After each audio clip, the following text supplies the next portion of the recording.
Hi, I'm Gwen Richardson, producer and host of the weekly live stream show Black Authors Matter TV. In addition to our weekly show, we compile how-to videos on a variety of book-related topics. This video is on a topic we get a lot of questions about from authors: how to find a literary agent and what do literary agents look for in their clients. So enjoy this video and stay tuned for more from Black Authors Matter TV. Talking about what an agent is not, because I think often, especially new authors, feel like they want to get an agent because this agent is going to get them on the New York Times bestseller list. They think the agent is going to give them all of this publicity, and really what they're talking about is a publicist. They're not actually That's talking right. about an agent. Um, Right. some people think that a publicist is going to get them a 5 book deal or a $10,000 book deal. Like, no, that's not what a publicist does. Right. So Right, I right. think especially new authors, sometimes there's a misconception as to what an agent is going to do for them. So I wondered Yeah. if we could maybe jump in and talk about that. Sure. And I'll talk about it in the context of what we don't do and also what we do. Um, so you're right. The publishing industry can be very opaque. When you ask someone, "Oh, I need an editor," there's 5 different types of editors. Right. You have line editors, copy editors, substantive editors, developmental editors, acquisitions editors. And so it can be very, very confusing. And when people think about an agent, oftentimes they think of a manager, which is kind of more in alignment with what we do. But they also think about, okay, what do I need? What is this person going to do? They're going to represent my interests. And part of representing the person's interest is helping them to promote, helping them to market, helping them to get connected, not only with a publisher, but also all the other media outlets that are out there. And in fact, that is not what we do. So now there are some, to make it even more confusing, there are some literary agents who have um, partnerships with publicists or marketing people, and they will kind of offer that as kind of a tangential or an adjacent opportunity for their authors. But for the most part, the straight and narrow literary agent, what we do is we represent authors, we help them get their books published, we negotiate their contracts, we will help them to find outside sources to do some of these other things, but that's the main function. And also, we not only sell the book, so what you need to do is think of your book as content and think about all the different ways that this content can be sold. So you can do licensing agreements, you can do, and I'll give you an example. Working with Derek Barnes, so excited today. He was on the Drew Barrymore show. This is her first week out there, and it was just a really, really, really good show. And what we do, so he has children's books. And in the children's book market, if you think about children's books, a lot of those characters become plush toys, they become sheets. It could be like little notepads, any type of that's considered merchandising. So as a literary agent, I can help sell your content to licensors who can then license it for toys or merchandising. The other thing that we do also is we represent, those are considered sub-rights. So we do foreign, so not just selling your book here in the United States, but also translations into other countries. That's what we do. And I can go on, but I don't want to get stuck on one question. Well, Okay. I'm glad that you brought that up about what an agent does and about basically selling content. Right. Because, there are a number of people out there who are listed as agents, and they might get you a deal with whomever they have a relationship with in the publishing industry, and Right. they're collecting royalty, or excuse me, I shouldn't say royalty, but they're collecting Commission. that commission off of the content that they sold to their friend who's in the publishing agency. We don't really hear from them again until it's time to send a royalty check. So what is it that so an agent should be following you through the entire life cycle of the book. So when you send your query letter and your sample chapters, and the agent makes the decision that they're going to represent you, that's when the process starts, and they follow you through the entire publication of that book and then afterwards as well. So oftentimes when if you're working with talent, they will have an attorney who will negotiate their contract for the publisher, and then they kind of walk away. But an agent, the difference between an attorney and an agent when it comes to working with an author is the agent also really understands the nature of the process of book publishing. So they come in to help you navigate those conversations with publicity, marketing, the editor, and so forth and so on. The other thing we do too is book to film. So we also try to shop books from book to film. And of course, that's really huge right now. And especially in the African-American Black community, because Hollywood is very eager for our content right now. Absolutely. Yeah, No, that happens periodically. Yes. That Yeah. cycles, but it never lasts. I mean, it lasts as long as it lasts, but it normally is a cycle. It is based on It lasts turning until the wheels fall off. right. right. Right. Until it's home. Yeah, I have a couple of questions because Sure. these are questions I get from authors. So, Okay. one, what are you looking for when you take on a client? If you're taking on an author who wants their work to be pitched to a publisher, and in most the major publishers all require agents, from what I understand. Right. They only really talk to agents. They don't talk to individuals too much, Right. unless it's a celebrity, and even then they have an agent. But what is an agent? Well, two. I have a dual question. One, Okay. what is the agent looking for when you take on a client? And two, from my understanding, the agent doesn't get paid unless they sign a deal. Is that correct? Am I correct on Okay, that? so I'll answer the second question first because that's a really simple question. So Okay. there's two types of agents. There are for-fee agents and not-for-fee agents. Mhm. Not-for-fee agents are the ones that are endorsed by what was previously called the Association of Author Representatives. We've now changed the name to the American Association of American Literary Agents, and that's the governing body for literary agents. I'm on the board of that organization, and those are not for fee agents. So what they don't get paid until the book gets sold, Okay. and they get a commission based on the advance that they get for the author. Mhm. And as a result, and for fee agents, that's kind of a wild card. People do all kinds of things. Yes. Yeah, all kinds of things. But there are some reasons for that too, and I can come back to that in a second. But the nature of our business is that because of the fact that we don't get compensated until we sell the book, we want to make sure that we are pretty sure that we can sell the book. And there are definitely things that, I mean, one of the worst things in the world is to work with an author. You have all the confidence in the world that you're going to be able to sell their property, and then you can't get it sold. So everyone's kind of frustrated and no one's making money.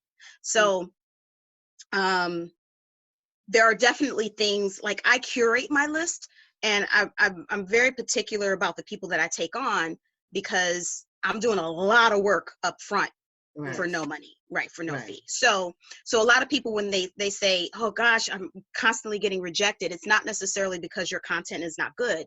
It just means that the agent doesn't necessarily have the confidence that they are the ideal person to champion. And I also agent, some of my clients, writers talk you into it, really. There are a lot of agents I know that got talked into that side of the business by writers themselves. It's like, please represent me, because we don't have as many options as we need for representation. Right. Just because you're a great agent and you're a great author don't mean you necessarily jive together. You know what I'm saying? It's a matchmaking proposition to some degree. So, they don't just come to me because, they think that I can get them the $1 million deal, although we always hope and pray. Right. They come to me often because they know that I understand them And I also know the business. I know the industry because I've spent so much time. Time. Right. So you've seen the industry, or in terms of a book being produced from the beginning to the end being it's on bookshelves. So you have a perspective that would be helpful to an author who has a budget for development, because some authors don't have a budget for it, and or they don't see a need for it. In either way, they wouldn't be able to utilize your services. Because Exactly. a lot of times people, they don't know what they really need, and sometimes, especially with people self-publishing, they think they just want to get a book out there. They don't realize that it's just like any product. You I, want to and I get the think that's best version yeah, possible I of think it. that's the difficulty because there are so many authors out there who just want their book out there, Right. and sometimes they get a little discouraged when you say, okay, well maybe you might need a little bit more editing, or you might need a little bit more development here or there, and they get discouraged because they just really want to get their book out there. So how do you work with authors who get so excited about just wanting to be published that they may overlook some of the things that's going to help them to make their book even better? Well, a few things. I remind them, one, that look, if you wanted to build a car, you have to take the time to assemble all the parts to a Right. car and put them together. You can't think, okay, I'm in a hurry. I want to drive this car next week, and you get on the highway with a shoddy built car. You know what I mean? I Right. mean, this is the same kind of thing. You know what I mean? It's really common sense when they break down what are all the stages of producing a book. What is the book for? The permanence of the book. Once it's done forever. You, even if you go back, okay, you can throw the book out there and then notice 1,000 errors, or notice that you really did not write what you meant to say. It is there. Even if you produce another edition of the book, the time, the Right. money, nobody's going to buy, again, your fixed version. Right. And they probably won't buy you again at all. Right. I mean, If they got that first one. And that's the key to it. They may have bought the first book, but then when they see another book by you, they're not going to buy that one because of what they went through with that first book. and I, as a professional, am not going to work on a project that that I can't brag about and be excited about and put on my resume and help you promote. You know Right. what I mean? I'd rather not have the business, you know. I don't want you to say, well, just go light on it. Just do a little bit. I can't do that. I either have to do the job that I know needs to be done or not at all, you know. Um, Okay, we have a question. mhm. Can authors have more than one agent or more than one editor? You can have more than one editor, not at the same time, hopefully, but if you could have, A lot of money. it's a lot of money, it's a lot of time, but it that can happen. But you can't have more than one agent at a time. I Mhm. mean, it's that can't work because um, the two people can't be shopping your project who are not working together. I mean, they're the agencies, you work as a team.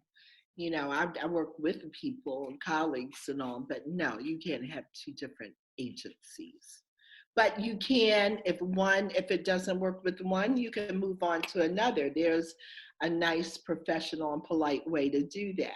And I, for one, give people an out. I'm not going to just linger or make you linger with me forever. Right, Years right. and years and trying to make it happen for you. I think it's better for both of us if we decide some parameters on, how we want to work and how long. I did want to ask you about, and because I think Lynn mentioned that you are, you've gotten into the agent space. Yes, yes. I'm a newbie. I'm a baby all over. Okay. Yeah, tell This us grandma is a about what newbie. you're doing with the agency. Is it your Yes. agency? Are you signed with an agency? Okay. Yes. And No. okay. This platform is one that you really build the base of experience. And if I just started an agency and I didn't do any kind of internship or anything, people would think I'm a schmagent, not a real agent. So one of the ways to get you in, I did an internship with Oldswanger Oldswanger Literary Agency, and then she brought me in now as a literary associate. And so I get to help others, the door is cracked and that crack is closing, and I got to get a couple more in with me, who are talented, who are devoted to the craft, who have been, like I said, studying network, just need an opportunity. And I love that chance. So I just opened, I'm on Query Manager, Query Tracker. So I opened my mailbox. I think I've had maybe close to 200 or 300 so far. I got to count. Wow. Oh, wow. Yeah, so going through those, my little sister is my little screener that's helping me, and I pinpoint those that I'm looking at and going through. And there are a lot of talented people out there, and the capacity that you have is limited. So, Right. so now I get a chance to network with editors and all of that, and Well, then what's going to help you to stand out? Because if you have 300 people already in your inbox, and let's say you're well, only I'll able tell to you what choose will help you 5 of stand them. out is that I just said it. If you're knowledgeable about the genre, for example, you're writing women's fiction and your book 35,000 words, that's an indicator that you don't know the genre, because you need at least 80. So that kind of is an easy one to say, okay, you're not ready yet, or you're not knowledgeable yet. I'm also learning, like, I'm naturally helpful, but when you get that number, it's just like you have to just keep going, and to Right. plug away at it, because people are waiting to hear from you. And I try to give advice where I can, but there are times where I just have to say no. Or you may get one that you see 328,000 words and you're like, oh no. 328,000 words. So That's that's Stephen King. great, That's like a a great Stephen King query. novel. Not everybody knows what a query is. So that's Yeah. another indicator. The first few couple paragraphs tells a lot. Right. You can tell craft and that draws you in. And I mean, I didn't know this myself either. Like I said, I had to learn, like how others have to learn. And so before you query, you want to make sure that you go to these workshops or you look it up. Google is there. It's on the Yeah. look. It's amazing what you can Google and find. Yeah. So if someone was wanting to submit a query, it could be to you or any agency. What are a couple of just tips that you can give them? A definite tip is make sure your manuscript is complete. That's very important. Okay. Make sure it meets the word count for the genre that you're writing. So if you want to write for Harlequin, the word count should be between 50,000 and 60,000, depending on the line you want to write for. But definitely your query letter. You got to be able to pitch your work. You got to be able to be concise about what it's about and make sure that it is, it captures the person who is reading the query. Because that's where it starts. Sometimes you don't go past the query.